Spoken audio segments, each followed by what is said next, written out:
सर्वस्वरूपे सर्वेशे सर्वशक्ति समन्विते भयभस्त्राहिनो देवी दुर्गे देवी नमोस्तुते। जयंती मंगला काली भद्रकाली कपालिनी दुर्गा क्षमा शिवा धात्री स्वाहा स्वधा नमोस्तुते। नमस्कार, स्वागत है आपका आचार्यवाणी में। मैं आचार्य डॉक्टर विक्रमादित्य आपके साथ हूँ। वहीं 4 तारीख का यदि हम बात करें तो 4 तारीख की ग्रह गणना दिखाती है कि शुक्रवार है, उस दिन तृतीया तिथि है उदय तिथि के रूप में। उसके बाद चतुर्थी का आगमन हो जाएगा, जिसके कारण से मासिक चतुर्थी गणेश चतुर्थी का योग बनेगा। तो भगवान गणेश का स्तवन करें, सबसे बढ़िया श्रेष्ठ काम है।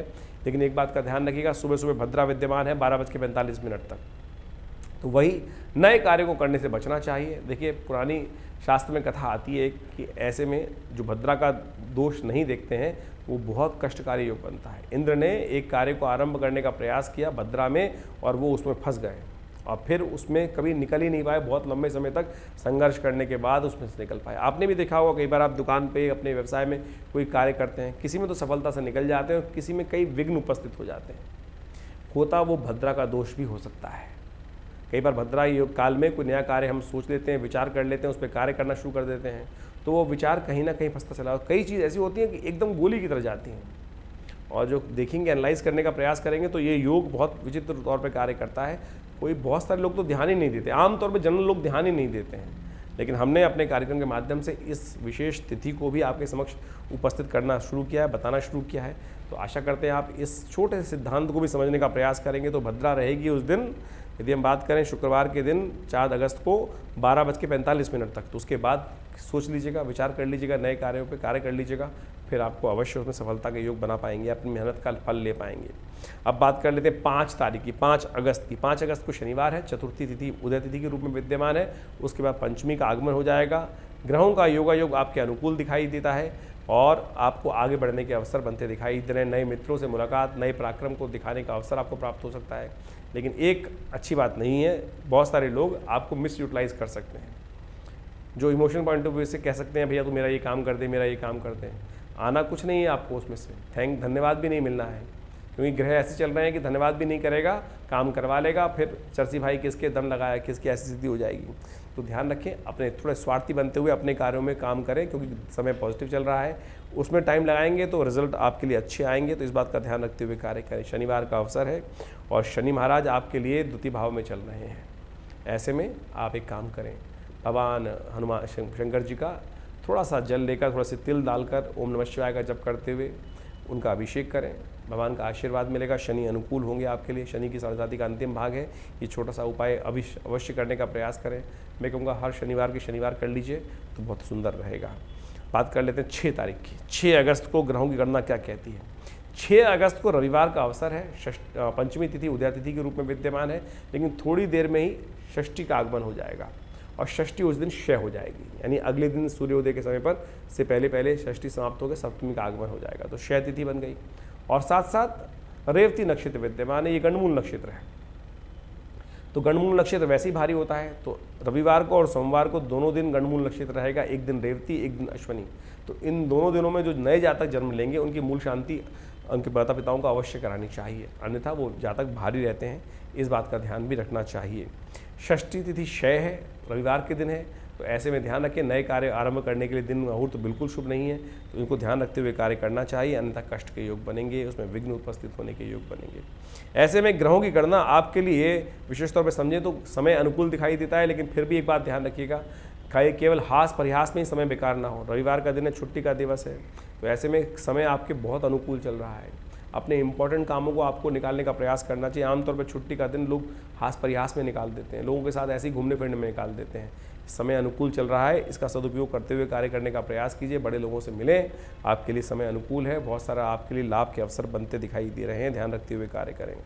7 तारीख की बात कर लेते हैं। 7 तारीख को ग्रहों की गणना विशेष तौर पर दिखाती है। सोमवार का अवसर, सप्तमी तिथि, सावन के अधिक मास का सोमवार, बड़ा शुभ योग।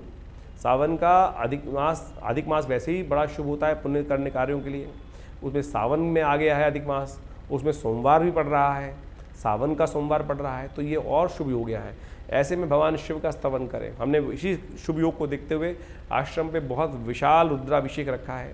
भगवान का दूध से, दही से, शहद से, इच्छू रस से, साथ साथ विजया से, अनेक चीज़ों से भगवान का सुंदर पूजन किया जाएगा। रुद्राष्टाध्यायी का पाठ किया जाएगा, रुद्र सूक्त का पाठ किया जाएगा और बड़े सुंदर तरीके से शाम को 6 बजे से लेकर रात्रि के 8 बजे तक ये सुंदर रुद्राभिषेक का कार्यक्रम रहेगा। आप सब भी उस महानुष्ठान में भाग ले सकते हैं, अपना स्थान आरक्षित करा सकते हैं और सुंदर मुहूर्त का लाभ ले सकते हैं। इस दिन दो ग्रहों का परिवर्तन है। चंद्रमा का परिवर्तन होने जा रहा है और वो साथ साथ मेष राशि में प्रवेश करेंगे रात्रि में सूर्योदय से पहले और उसके साथ साथ शुक्र भी परिवर्तन होगा। ये शुक्र का परिवर्तन आपके सप्तम भाव में होगा। वक्र गति में अस्त होकर शुक्र सप्तम भाव में प्रवेश करेंगे, थोड़े कमज़ोर हो जाएंगे, सूर्य के साथ वैसे ही आ रहे हैं जिसके कारण से अस्त हो गए हैं। तो ऐसे में शुक्र का अस्त होना और वक्री के सप्तम भाव में उत्पन्न आना एक तरह से द्वंद्वात्मक स्थिति उत्पन्न करता है। सप्तम भाव युद्ध का भाव माना जाता है, सप्तम भाव व्यापार का भाव माना जाता है, वहाँ सूर्य पहले ही चल रहे हैं। ऐसे में अपने इमोशंस को कंट्रोल करते हुए आपको काम करने का प्रयास करना चाहिए। बहुत ज़्यादा एग्रेसिव मत हो, इन दोनों एग्रेसिवनेस आपको नुकसान दे सकती है। शांत होकर चीज़ों को बहुत अच्छे से समझाने का प्रयास करें, नहीं तो कहीं ना कहीं द्वंद्वात्मक। मंगल वैसे ही अष्टम भाव में चल रहे हैं, शुक्र सूर्य दोनों के दोनों सप्तम भाव में आ गए हैं, तो एग्रेसिवनेस होने के कारण से कई प्रकार से कष्ट हो सकता है। मन को शांत करने का आपको प्रयास करना चाहिए। ऐसे में भगवान सूर्य को नित्यपति जल दें, हो सके तो नित्यपति भगवान शिव शंकर का पूजन करें, उनका अभिषेक करें, कष्टों को दूर करने का अवसर प्राप्त होगा। और हो सके तो हनुमान जी को भी प्रसन्न करने का प्रयास करें। हमने ऐसे में इन सब चीज़ों को, मुहूर्तों को देखते हुए, इन सब योगा योग को देखते हुए आश्रम पे कई सारे कार्यक्रम रखे हुए हैं। मंगलवार के दिन सुंदर तरीके से सुंदरकांड और रुद्राभिषेक का कार्यक्रम रखा है, जो 6 बजे से आरंभ हो जाएगा और करीब करीब रात्रि में 9 बजे तक भंडारे के साथ चलेगा। आप उसमें सम्मिलित होइए। ग्रहों का समय थोड़ा भारी चल रहा है मकर राशि वालों, इसमें ध्यान रखते हुए कार्य करने की ज़रूरत है, क्योंकि मंगल अभी काफ़ी लंबे समय तक 19 अगस्त तक यहाँ चल रहे हैं। शुक्र यहाँ वैसे ही परिवर्तन करके आ गए हैं और साथ साथ बृहस्पति का जो योगा योग आपके साथ राहु के साथ चल रहा है, इन सबको ठीक करने के लिए अध्यात्म का सहारा लीजिए।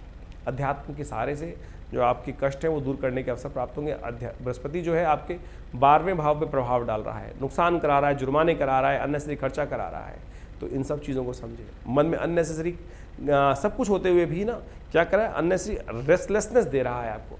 तो इस बात का ध्यान रखते हुए कार्य करना चाहिए। तो आप एक काम करें, हमने ये विशाल कार्यक्रम रखा है जो विशेष तौर पे सोमवार और मंगलवार को रहेगा। सोमवार को तो रुद्राभिषेक रहेगा ही रहेगा, मंगलवार को विशेष तौर पर जो यज्ञ जो रहेगा रुद्राभिषेक एवं सुंदरकांड एवं भंडारा। आप भी अपने नाम से इसमें भाग ले सकते हैं, स्थान आरक्षित करा सकते हैं। नंबर्स आपके सामने वीडियो चल रहे हैं, उन पर स्थान आरक्षित कराकर इस पुण्य कर्म का भागी बनकर इसमें सम्मिलित होकर लाभ लें, कल्याण के योग बनेंगे। साथ साथ 8 तारीख को जो विशेष तौर पर ग्रह समझें, अष्टमी तिथि और मंगलवार है, उस दिन ग्रहों की गणना दिखाती है कि जो चंद्रमा का परिवर्तन हुआ है वो आपके लिए बृहस्पति के साथ धन आगमन की सूचना दे रहा है। तो धन आगमन के होने के योग दिखाई देते हैं। भगवान शिव का स्तवन करके, हनुमान जी को प्रसन्न करके आप और इस शुभ योग को लाभ की तरफ ले जा सकते हैं, कल्याणकारी योग बना सकते हैं। वहीं 9 तारीख की यदि हम बात करें तो उस दिन बुधवार का अवसर है और साथ साथ नवमी तिथि विद्यमान है। चंद्रमा उच्च के होकर आपके पंचम राशि में प्रवेश करेंगे, सर्वार्थ सिद्धि योग का निर्माण करेंगे और ये योग बहुत शुभ है, आपके लिए आगे बढ़ने के अवसर बनाने वाला है। आपके विचारों को यदि आप सही स्थान देंगे तो बहुत सारे कार्यों को शुभ लाभ की तरफ ले जा सकते हैं। 10 तारीख की यदि हम बात करें, 10 अगस्त को बृहस्पतिवार का दिवस, दशमी तिथि और उस दिन ग्रहों का योगायोग आपके अनुकूल है, आगे बढ़ने के अवसर आपको प्राप्त होंगे। तो हमने समझाने का प्रयास किया कि कैसी कैसी स्थिति आपकी ग्रह के अनुकूल दिखाई देती है, तो आप उस चीज़ को समझते हुए कार्य करने का प्रयास करें। आपको फिर अवगत कराएंगे। देखिए, मकर राशि वालों, आपकी 7.5 का अंतिम भाग चल रहा है। ऐसे में आपको बहुत सोच विचार कर कार्य करने का प्रयास करना चाहिए। शनि अभी करीब करीब 2025 तक यहाँ चल रहे हैं और ये आपके लिए 7.5 का अंतिम भाग है। 7.5 का उतरती 7.5 कहा जाती है, आपके लिए नुकसान नहीं देती, लेकिन फिर भी 7.5 है। ऐसे में शनि का उपाय लगातार आपको करते रहने चाहिए। विशेष तौर पे इसको अच्छे से एनालाइज करवाने का प्रयास करना चाहिए। कई बार ग्रहों में दिशा इत्यादि कौन सी चल रही है, उन सबको देख के बहुत सारी चीज़ों को एनालाइज कर सकते हैं और समझ सकते हैं ग्रहों का योगायोग किस प्रकार से है। गोचर के दृष्टिकोण से जो ग्रहों का प्रभाव है वो तो हम आपको लगातार समझा ही रहे हैं, उन सबके उपाय भी आपको लगातार बताते रहते हैं और बहुत सारे यज्ञ इत्यादि हम आश्रम पे कराते भी रहते हैं। आशा करते हैं आप आश्रम से जुड़ेंगे, हमारे साथ जुड़ेंगे और बहुत सारे सही समय को पहचानते हुए अपने समय का, जीवन का सही दिशा और लाभ प्राप्त करने के लिए कार्य करेंगे। धन्यवाद।